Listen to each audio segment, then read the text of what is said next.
Hello mga buddies! Ayan, huli man daw at magaling na ihahabol din.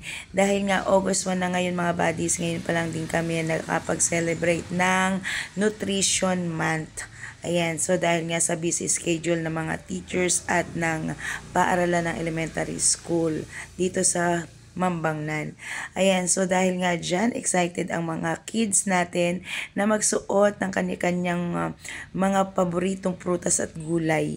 Ayan, so halatang-halatang pati ang mga nanay ay excited din dahil sa halip na ito nga ay parade ng mga bata.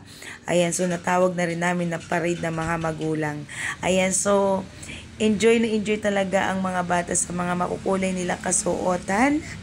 Dahil dyan, ayan, inikot namin ang buong paaralan para naman na makita ng mga nakapaligid sa paaralan ang kanilang mga inihandang mga kasuotan. Ayan, so ito nga mga buddies ay kanya-kanyang initiative ng bawat magulang na ihanda ang kanilang mga anak. Ayan, dahil sa pagdiriwang ng Nutrition Month. Ayan, so syempre, hindi pa huli ang aking news and escort. Ayan, so at ang aking mga kidos, ang aking mga kulits bililits ng Triyakal. Ayan, so mga buddies, matapos nga ang aming presentation at parade, ayan, so excited na bumalik ang aking mga estudyante sa classroom. Dahil nga dito, tinupad na ni Teacher Crazy ang kanyang pangako na Jollibee treat, ayan, para sa kanila. Ayan, so nagpapasalamat ako sa aking mga super chatters. Ayan, si Phil Joaquin, Sir David Ains.